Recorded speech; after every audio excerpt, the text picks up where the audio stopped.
Oh,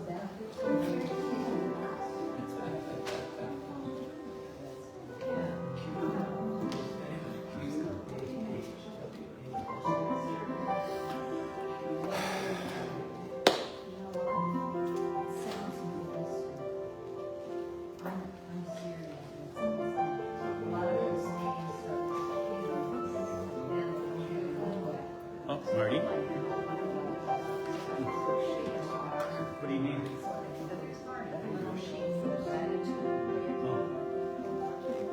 Maybe one of those, another song. Oh, yeah.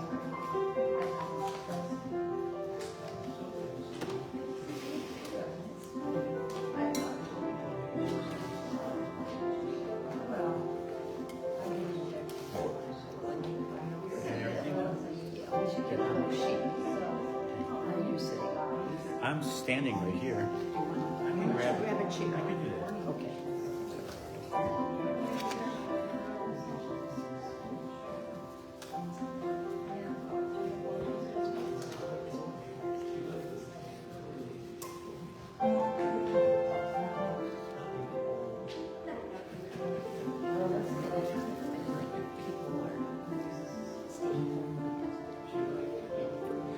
Nobody online yet.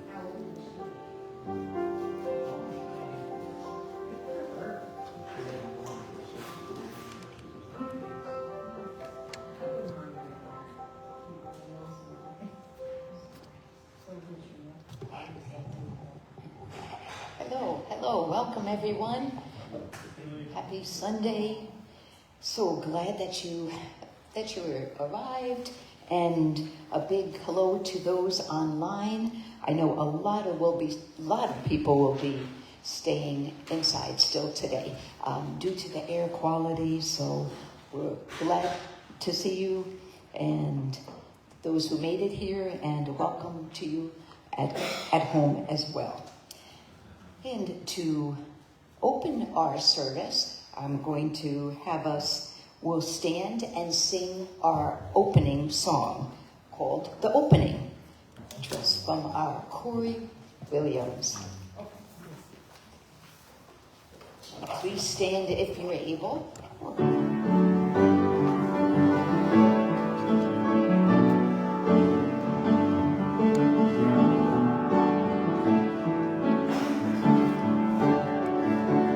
We are opening to presence. We are opening to power.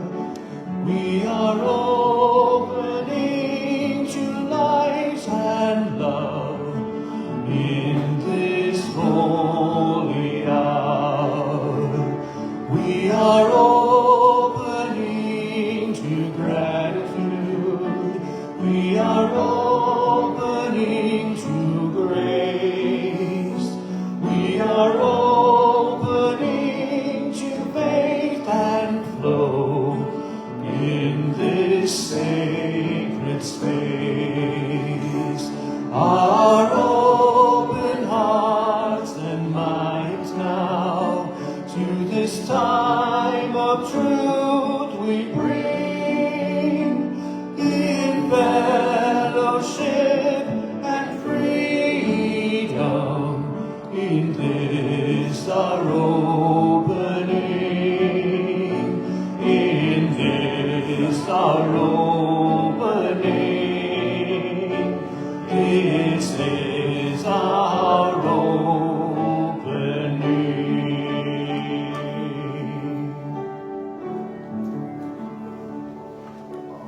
So beautiful, so beautiful. And before we do our opening meditation, I'd like you to take a look at your packet with your financial gift. There's a spot there too for those that we would like to have remembered later in service, and there's also a connection card. So if there's anything new, please fill that out, so we'll have that information so you can get all the different events going on in the fellowship. And later we will have a special time in prayer John and Nancy will come around, and you can put those, the cards of those you would like to have remembered in that basket. And now we'll start with a centering meditation. So I'll invite you just to find a comfortable seat, just a position that feels good to you. Really take a moment to just open up, find that nice tall spine, but not rigid. And feel your whole feet just gently pressing into the ground. See if you can feel each toe. And feel the support below your feet from our dear, dear mother. And feel the support beneath your chair. And sitting up on top of our sit bones gives us this beautiful open position, creates this beautiful spine, all the natural curves. And when we take this time and effort to align our bodies, it helps us to be more present and sends a message to love, that we are open to receive messages, to also learn, to be inspired, to grow, and to be truly helpful. And just taking time to welcome yourself right here to this space.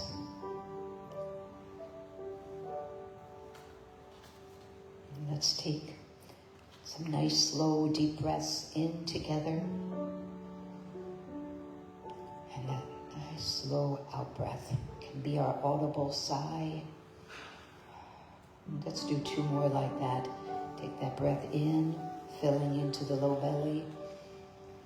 And exhale. So letting go of anything that's not serving us. 1 more.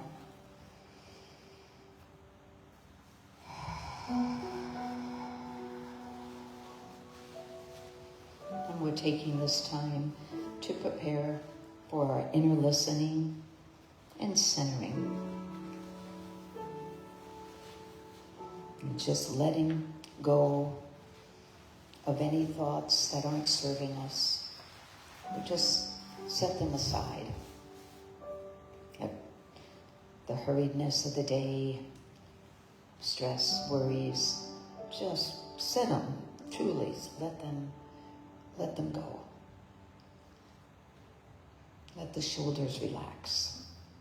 All the muscles in our face, 80-some muscles. A slight smile at the mouth helps to relax those muscles. And know that this is your time.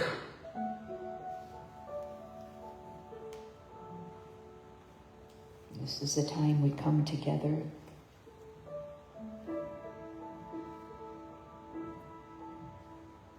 and where we get to truly experience the sacred, the deep connections and deep love with everyone.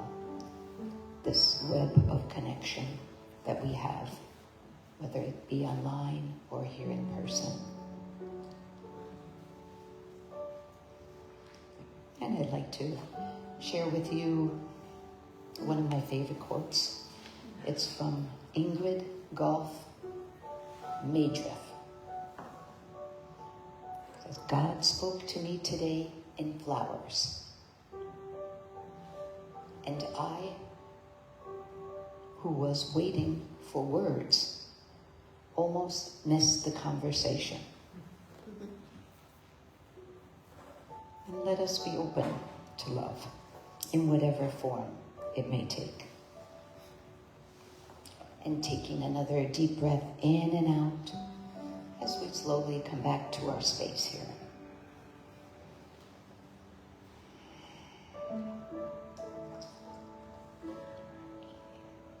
And And it's now time for our special music, and it is from our beloved Corey Williams. Let's give him a big hand of applause. Oh, thank you, my friends. You should have a couple of song sheets. This one is True Nature that we're going to be looking at. This is a song that Spirit and I have been playing around with for a while. This is inspired by the Buddhist teaching and practice of the view, the path, and the attainment of liberation, or abiding in the root, arising in the shoot, and abounding in the fruit of the tree of life, as the imagery of this song paints it. Feel free to sing along as you pick up the tune.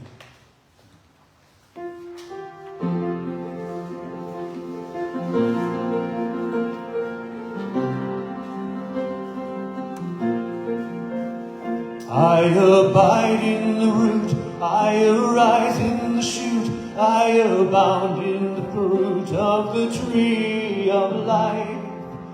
I abide in the root, I arise in the shoot, I abound in the fruit of true nature, my glorious light. Sing that. I abide in the root, I arise in the shoot, I abound in the fruit of the tree of life. I abide in the root, I arise in the shoot, I abound in the fruit of true nature, my glorious life. In the root I abide, my centering refuge so deep and so wide. In true nature I rest, eternal awareness, the one ground of all that exists, all that there is. I abide in the root, I arise in the shoot, I abound in the fruit of the tree of life.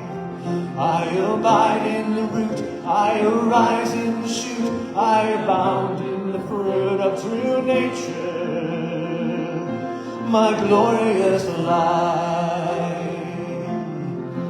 In the shoot I arise, my truth-giving drum so strong and so wise. In true nature I stand, in infinite consciousness, walking the pathless path in the perfect land. I abide in the root, I arise in the shoot, I abound in the fruit of the tree of life.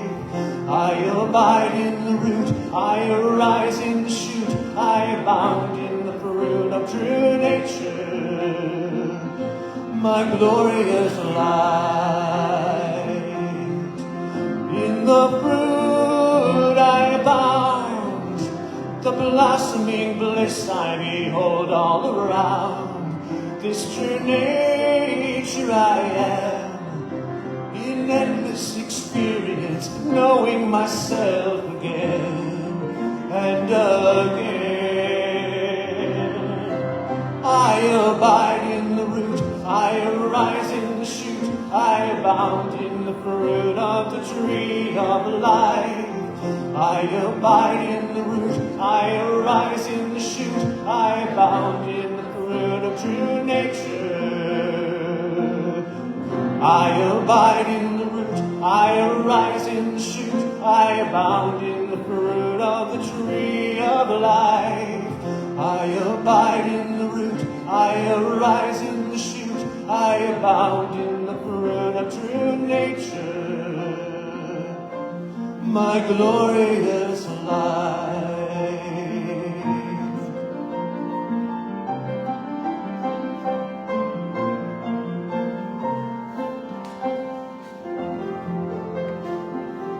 Thanks for your help. Always good to have someone singing along in this dry, smoky air. Thank you. Really, oh, so beautiful. Oh, Corey, just so lovely. And now it's time to stand for our fellowship song. And if you're able, it's on page 38, Spirit Am I. And then we'll remain standing after for our namaste greeting.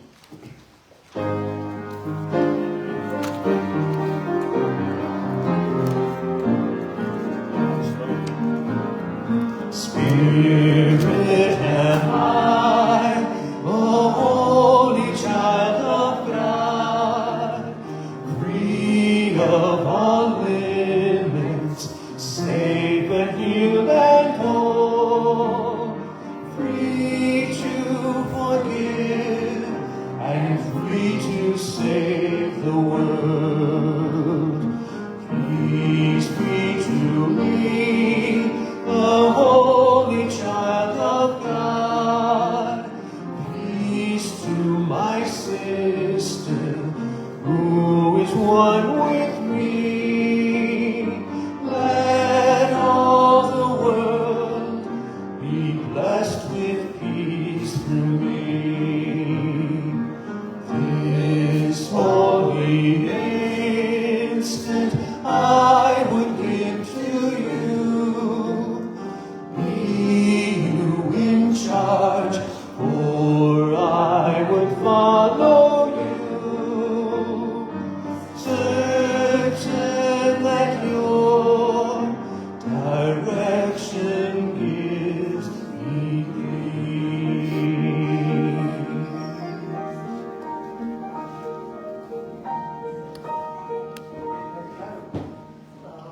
And our namaste greeting.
Oh, our favorite time for sure at the fellowship. And I did forget, I was going to mention earlier, an update on Mary, our Reverend Mary, our spiritual director, and who will be watching today.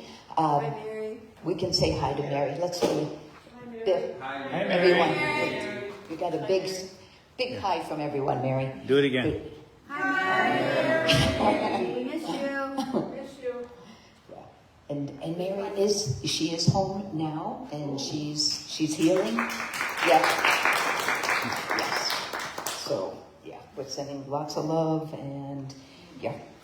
So that really good news. And now it is time to introduce our speaker today, and that is our Richard Lassin, who always has such a wonderful message. Let's give him a nice hand of applause.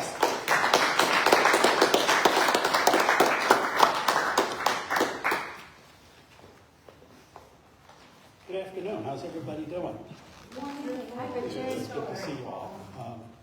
Gosh, with that smoke last week, I was wondering if we were going to have the service at all today. I mean, I've lived in Lansing 43 years, and I don't think I've ever recorded anything, felt anything like that before. It hurt my lungs to be outside.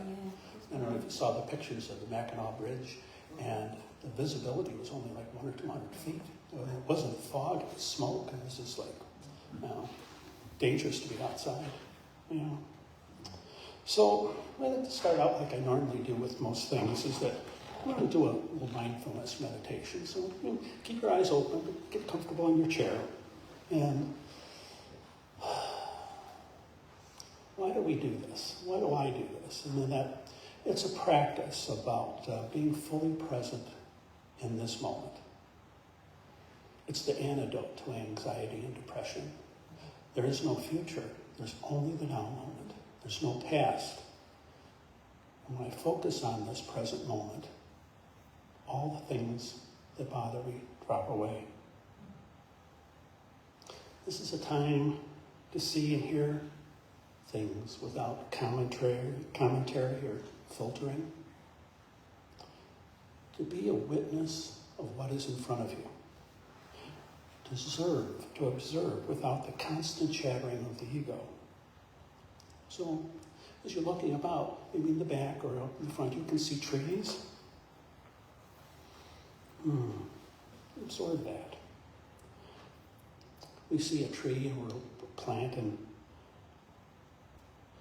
Our ego says, well, that's an oak or maybe it's a maple tree. And our ego continues on and says, well, it's good for shade and maybe lumber. But a mindful person sees the tree differently without verbal interference. So try not to verbalize your observations. Just observe the colors, the shapes, and when you do this, something extraordinary happens. That tree or that plant becomes magnificent. This is what mindfulness does. Many walk around, including yours truly, hypnotized by their own thoughts and concepts. For example, we look at a picture of the ocean and we think we understand the ocean. An awakening occurs when we step into the ocean and let the waves crash over us. Mindfulness allows us to experience the true beauty of creation without having to verbalize it. So, as you said, be aware of what is around you. What do you see? All the different shapes, colors, the light and the dark, the chairs and the people, this podium, piano. Just to be aware, to look about and to actually see it. So often, I don't even see the things that are in front of me, but mindfulness draws me back to this present moment. So, and what do you hear? Can you hear that whir of the fan? Hear the creak of a chair? If you listen really carefully, you might hear your blood coursing through your veins. And what do you feel? Do you feel any discomfort in your body? Do you feel the weight of your body in the seat of your chair? Do you feel the weight of your feet on the tile floor? What do you feel? Do you feel the coolness of the air as it enters your nose and mouth, and breathe into your lungs. You can feel the warmth of your exhalation. Just to be fully present. And this is all that we have. When we think about the to-do list of things that we have in our lives, takes us away from this precious holy instant.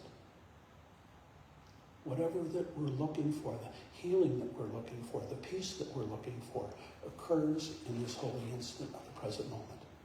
For that is the only thing that's real. The past is not here.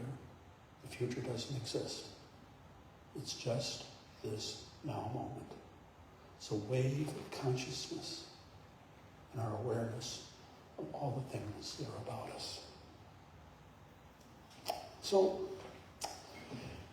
take a deep breath and move on. So,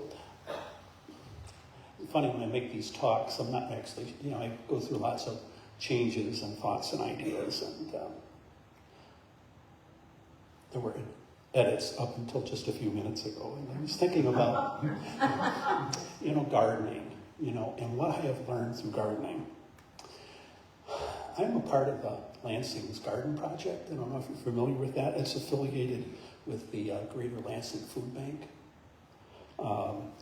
This is my 10th year of doing this, and the Garden Project has about 90 community gardens throughout the mid-Michigan area. It's one of the oldest projects in the area, and I'm told that it has over 6,000 participants in it. And they couldn't make it any easier for you. For $15, you get your plot, and they rototill it for you. They stake it out. They provide you with hoses and free water. They provide you with tools. You can have shovels, rakes, and hoes are all available. And they even give you seeds and plants. So, you just have to, get out there, put the plants in the ground, and water and weed. No small task. Richard? Yes? We were involved with that a few years ago. Yeah, right. I still have that same plot. Yeah, and it's, I've learned a lot of things about gardening, and I thought I'd like to share them with you. One of the problems about the garden that I have out there is that I've never seen this before, but the soil is hydrophobic. And what I mean by that is you can water this thing, but the water sits on top of the earth. And you can go down with your finger, and it's dust. It doesn't soak in, so you really got to work it in. There's some type of chemical that's in there that keeps it from absorbing. But I'm at the North Elementary School, which is just west of the Cedar Street and Miller Street intersection. And it's a part of North Elementary School. It's about an acre or two in size, and there's about 50 plots. And it's within the city limits, so we don't have to worry about deer. And there's a chain link fence that's locked up. Not all gardens in the Larkin Project have this. Some are along the river, and you have to contend with deer, which makes it frustrating to grow plants. So when I first got my plot, it was 25 feet by 25 feet. And when I first looked at it, I thought, that's pretty measly. And after 10 years of pulling weeds in that plot, that's as big as I want to get. Now, I still have 13 quarts of tomatoes from last year's harvest, and the question that beckons is, so why do you do this? I certainly don't need the food. And I guess the answer would be is that I'd like to watch things grow. It's just start out with bare dirt, and by now, July, my garden is full. My tomato plants that started out like that are like bushes. With this hot weather, it really liked that. But if you don't have a garden, there's 4 that I'd recommend that are at MSU that you might want to check out. And some of you are familiar with them. It's the Beale Botanical Garden and Arboretum, which is on Circle Drive. And it's a beautiful place. It's quiet, and it illuminates the interconnectedness between people and plants. Occasionally, MSU will have concerts out there. Let's go going. Another garden is the annual gardens that are by the Plant Soil Science Building on Bogue Street. And that's quite spectacular. Growers donate plants, and it's just amazing the colors that are there. They have a rose garden and a children's garden, and get a chance to take a look at that. But across the railroad tracks, just to the south and north of Service Road, they have another garden. And I don't know if it has a name, but it has a little vineyard and fruit trees. It has an English garden. and it has a Japanese garden. I don't know if you've ever seen their Japanese garden. It's got 4 walls that's open to the air, and there's benches along the side, and you can sit there. And in the center is just this white crushed rock with some black stones, and it's supposed to be a place of meditation, to be able to think about what you would like to manifest in your life. But my favorite garden is the radiology garden. It's about a quarter mile further east on Service Road. And here you have, it's not well advertised. I was there yesterday and they finally put a sign up. But it's an annual garden, but it has ponds and 3 waterfalls and lily pads and koi fish. Years ago, I was there during this time of year, and I'm standing looking at this little creek that's flowing by, and I can see the little tadpoles in there. And I'm standing there, and this dog comes up and starts lapping up water, and it's hot, and I'm thinking, okay, I'm irritated. Who brought the dog? You know, thinking that, I'm looking around for the owner, and I look at the dog. It doesn't have a collar, and as I'm looking at it, realize it's not a dog, it's a coyote. He was standing right next to me, and he wasn't. So there aren't any koi fish anymore, and I wonder where they went. You know, it's all you can eat buffet for him. But those are 4 gardens that you can check out if you're in the area.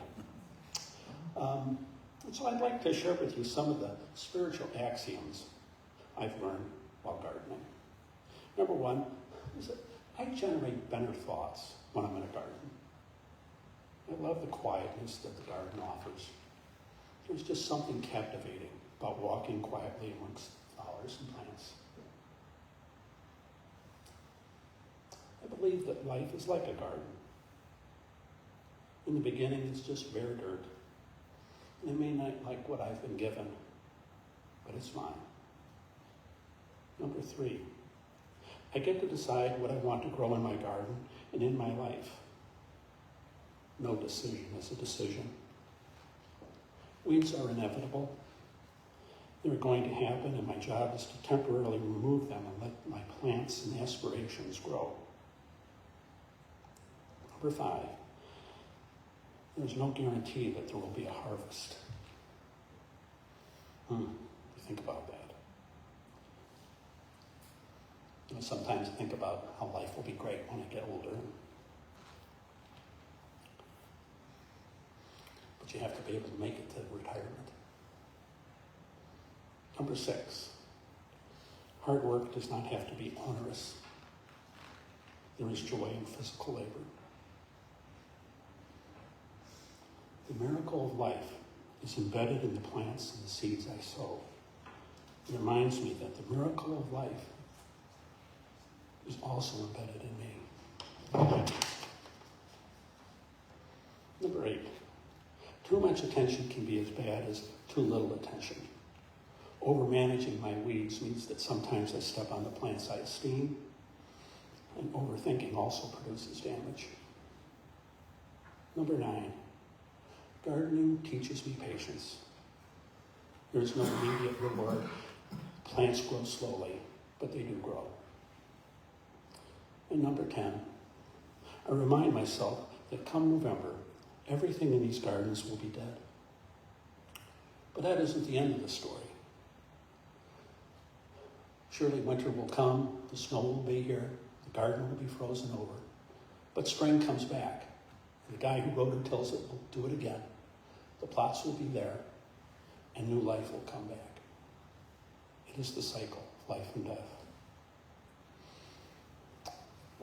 Lately I've been reading some Bible verses and saw some references to plants and gardens that I like to share. In the Gospel of Matthew, it says, "Consider the lilies of the valley, how they grow.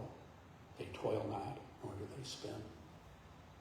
We spend so much time spinning our wheels trying to manufacture our own security and success. But true spiritual growth comes from staying planted in God's presence, trusting she knows exactly what you need to bloom, even in rocky soil.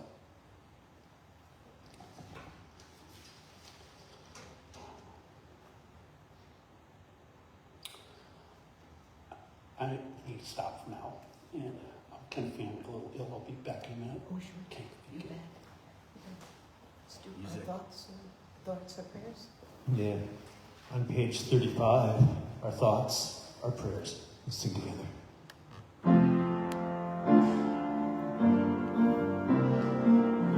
Our thoughts are prayers, and we are always praying. Our thoughts are prayers.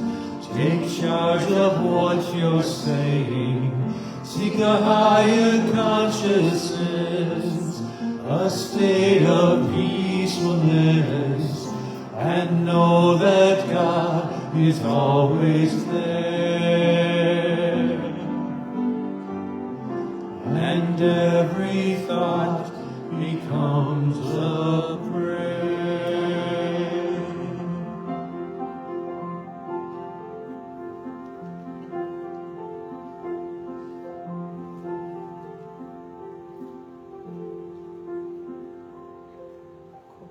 Corey, would you like to do your second song now? Sure. Our second song sheet is somewhere. All right, this is second sing-along. It's a song originally written by a gentleman named David Mallet and recorded by everyone and their brother, from Pete Seeger to John Denver, with and without Muppets. I love this song, and I say thank you to Richard for suggesting it to go along with his talk. This is called Garden Song. Sing it if you know it.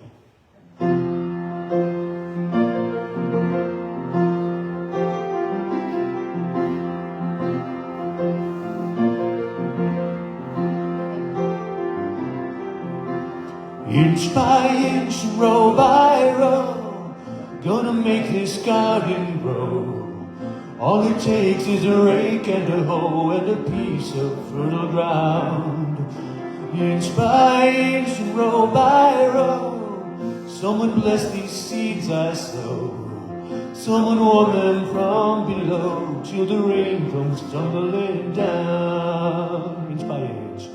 Inch by inch, row by row, gonna make this garden grow. All it takes is a rake and a hoe and a piece of fertile ground. Inch by inch, row by row, someone bless these seeds I sow. Someone warm them from below till the rain comes tumbling down. Pulling weeds and picking stones. Man is made of dreams and bones. Feel the need to grow my own, 'cause the time is close at hand. Praying for the rain, sun and rain. Find a way in nature's chain. Tune my body and my brain to the music from the land. Inch by inch, and row by row, gonna make this garden grow. All it takes is a rake and a hoe and a piece of fertile ground. Inch by inch, and row by row, someone bless these seeds I sow. Someone warm them from below till the rain comes tumbling down. Plant your rows straight and long. Temper them with prayer and song. Mother Earth will make you strong if you give her love and care. That old crow watches knowingly from his perch in yonder tree. In my garden I'm as free as my feathered friend up there. Inch by inch, row by row, gonna make this garden grow. All it takes is a rake and a hoe and a piece of fertile ground. Inch by inch, and row by row, someone bless these seeds I sow. Someone warm them from below till the rain comes tumbling down. Till the rain comes tumbling down. Till the rain comes tumbling down.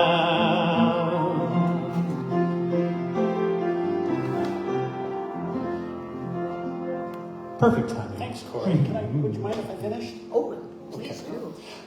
You know, I didn't eat a Taco Bell, but had the same effect. So I'm feeling better. So, would it be okay if I continued on? Absolutely. Well, yeah, of course. So the last thing we're talking about gardens in the Bible, and I was talking about the Garden of Gethsemane. And it's a sacred Christian site at the foot of the Mount of Olives in Jerusalem. And it's the place that Jesus went on the night that he was arrested, just before his crucifixion. And I thought, you know, if I knew that my life was coming to an end, I'd like to go to a garden as well. And just to sit there and pray. The other garden that is well known in the Bible is the Garden of Eden. It's an idyllic place. It's like paradise, it's been said. As the story in Genesis goes, the serpent tempted Eve, and God ordered and said, "Do not eat from the tree of knowledge, because on the day that you do so, you shall surely die." I always thought that was a strange command, considering Adam and Eve don't know what good and evil are. They don't know what death is because nobody's ever died. And it goes on in the Judeo-Christian culture. This was the first sin. And it's referred as original sin. And it's about the disobedience of Adam and Eve to God, and this had been passed down to all of humanity. I am not going to argue that point or not, but I look at it much differently than being an original sin. I think it's the original blessing. Is that, do you think that Adam and Eve knew they were in paradise? They had nothing to compare it to. And so they went through life, and they got expelled from the garden, and they started to experience something much different. And now, because they had something different, they could put value on paradise. Just think of it this way. Do you think you could experience hot or cold if everything was 72 degrees? Ask a person who has been homeless what a value of a good home is worth compared to someone who's always had a good home. Ask somebody who's recovered from a very serious illness about the value of good health compared to someone who's always had it. Invariably, it would be much different.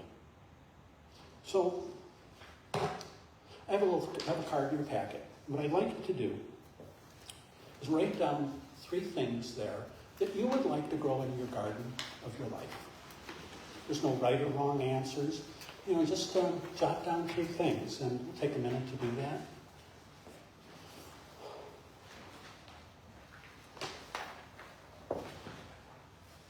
You know, maybe some of you might write down, you'd like to have more financial freedom, or better health. Maybe you'd like to have a great intimate relationship with someone. All of it's fine. There's no right or wrong answer. I'm not going to ask you to come up here and to write that down.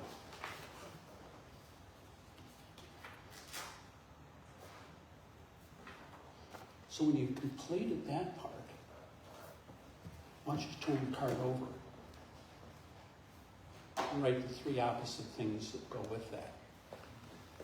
So if you put down, you'd like to experience having more money, what would be the opposite of that?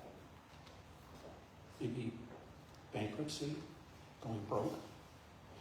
If you wanted to experience great health, what would be the opposite be? Sickness. Say you wanted to connect with people, be intimate with people. What would be the opposite of that? Loneliness. And so, as you go through your week, think about the card that you have. And the things that you desire will only become valued when the other side of the card is present as well. So much of life is dualistic. Hot and cold, up and down, in and out. Not to struggle with that. If we wanted to experience profound love in our life, how would we value it unless we did not have that at some point? I'll let you in on a little secret. This is the most surefire method to achieve what you wrote down. I told this story years ago, and I think it's worth repeating. It's about this farmer in Iowa, and he grew award-winning sweet corn every year. His competition asked, "How do you do that?" And the farmer said that he had given all his neighbors the seeds from his award-winning corn. And they said, "Well, that doesn't make any sense. I mean, we compete in the same contest as you." And he replied, "You don't understand. When corn grows, the pollen drifts from field to field. And if my neighbor's has inferior corn, I too end up with inferior corn. If I want great corn, I have to make sure my neighbors have great corn. This way, we all win." So if you want to achieve the things you wrote down on your paper, on your card, the means of achieving them is to help others who seek similar things. Help them grow great corn. If you want a great relationship, help someone else find a great partner. If you want more money in your life, are you willing to let go of some of your bounty with those who are in need? This type of behavior is echoed in 12-step programs, which emphasizes love and service without being transactional. By doing so, not only it changes them, but it changes us. I think the most valuable thing we'll ever discover is not somewhere out in the world. The seeds of success are already inside of you. The courage you've been searching for, the peace you've been waiting for, and the strength you thought you never had. They are placed inside of you. Our job is to provide them with a peaceful place to grow. Maybe the greatest journey in life is not solely about the goals you set forth on your card, but rather about the process you undertake.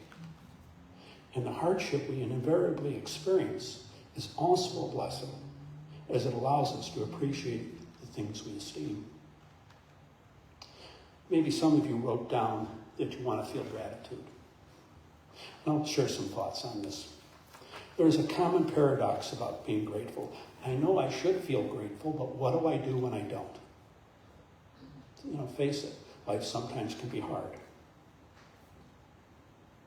People die, relationships end, people go broke. So most people do what they think they're supposed to do.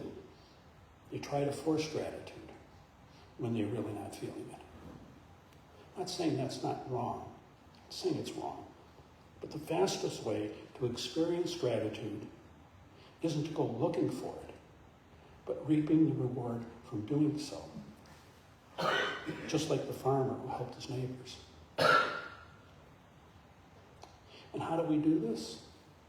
We thank someone, encourage someone, tell someone you notice their effort, show someone who feels invisible that you see them. This could be the teacher, cashier, co-worker who always helps. Because when you do this, something remarkable happens.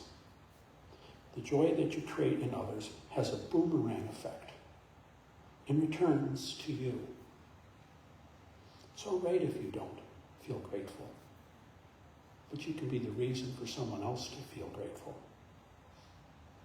So, in conclusion, I brought in some plants, tomato plants back there. Please take them. What are they? They're tomato. They're big boys. They're what? Called big boy tomato plants. Oh, okay. Yeah, and so I grew them from seeds, and you're in charge of seeing what they do. Is that they will need to be taken care of. You'll need to repot them, but if you take care of them and look after them and do your part, this miracle will continue, and they will feed you.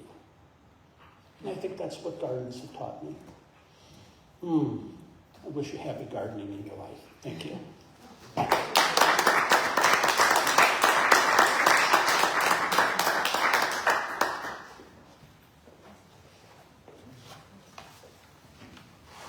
That was wonderful. with great inspiring messages. I love it, Richard. Thank you. We'll all be thinking of our gardens, boy. And now it is time for our blessings of our tithes and offerings. And if you can take out our new song created by our Corey Williams, I Give and I Receive. It's a small sheet, should be in that pocket of your songbook. And John and Nancy will be coming around.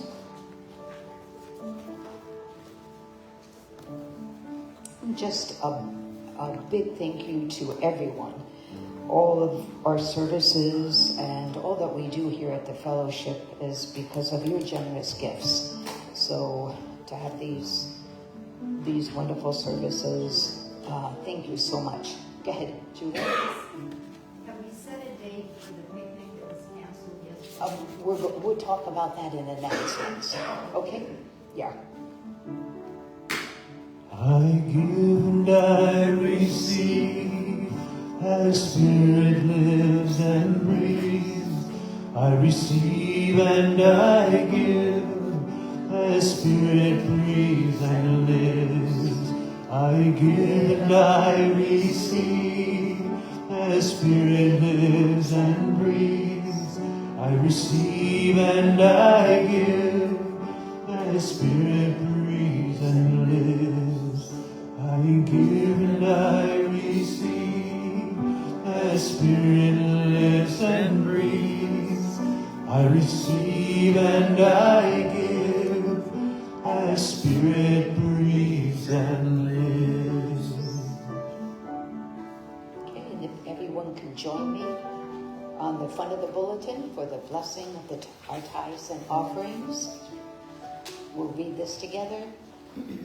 The light of divine love shines eternally, blessing and multiplying our tithes and offerings. I joyously give, knowing I always have enough to share and to spare. And then we'll just take another moment to go within, perhaps closing your eyes or softening your gaze. And let's send our love to all those names, all the events, all the people, our Reverend Mary, people affected by the fires in Canada and all over the planet. Let's send our love out to all, and all those in your heart. And our dear, dear Mother Earth. And let's help them to really receive this love and to know that they are being held by the divine with such deep, deep care.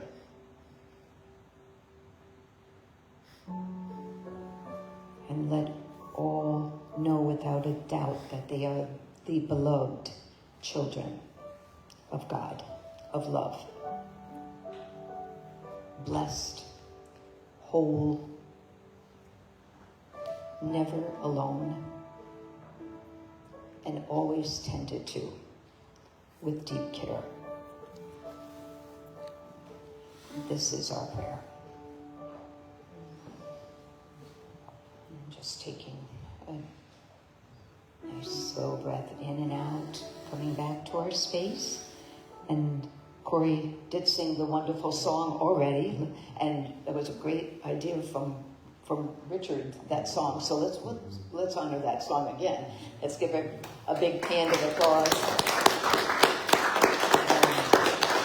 For everyone's help, appreciate you all. That was fun. The sing along was so fun. Yes, and just a few announcements. And Julie mentioned, the picnic was canceled yesterday, unfortunately. But we felt for health reasons that it was the thing to do. And there isn't a date yet. We're going to just keep an eye on the weather, and we're checking the availability here at the Red Cedar Friends for an open Saturday. But we do plan on having that picnic. So And let's see, Waldemar Walk, right, with Reverend Sue will be August 2nd at 12:30. And Death Cafe, August 15th, it's a Saturday at 2. Healing Movements here at 4 o'clock on Mondays. Course in Miracles every Wednesday at 6:30. So all are welcome, whether you're brand new to the course or you've been doing that. And then we also have our Saturday, August 1st group. So that is coming, and that's at 2 o'clock here at the library. And let's see. And I think we've got it all. Anything else? We've had the update on Reverend Mary. But as soon as we get the details for that picnic, we'll let everyone know. And just a big thank you for Richard I love that talk, the garden, and so good. Sorry about the interruption. And that's okay. It's a good way. It all flowed. We had the song came in, and Corey. That's right. had When that nature song. calls, when nature calls. That's right. There we go. Yes. And thanks for all of you being here, and for all those watching virtually. We really appreciate you. We feel your energy as if you were here too. And then let's join for our peace circle, or you feel free to stand in place if you feel more comfortable. That is really works well too. And thank you for Corey Williams. Gosh, Corey's Williams. My gosh, that music, was awesome. So awesome. And Bill, thank you. Yeah, and thank you, Julie. Thanks.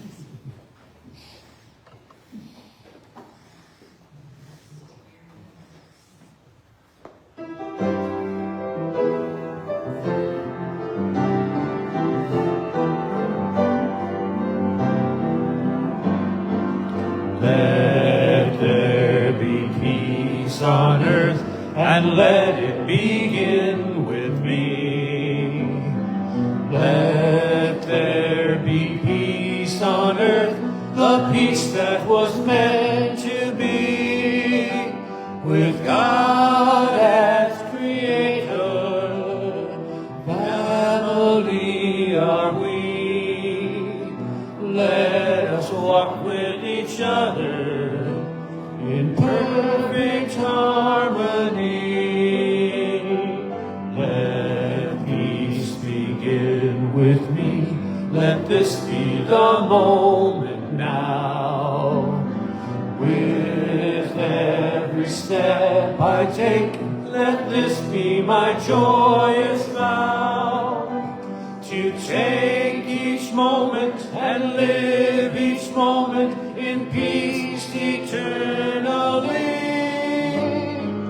Let there be peace on earth, and let it begin with me. The light of God surrounds us. The love of God enfolds us. The power of God protects us. And the presence of God is within us. Wherever we are, God is, and all is well. And that's the truth.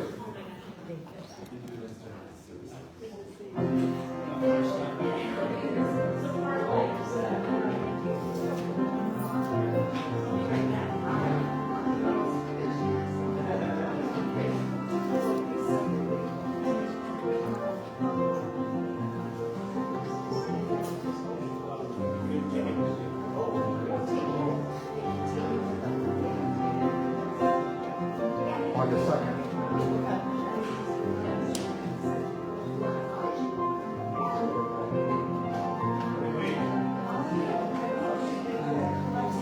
Good job. Really strong energy. Actually, it is great kind of work. Because you came in from out of just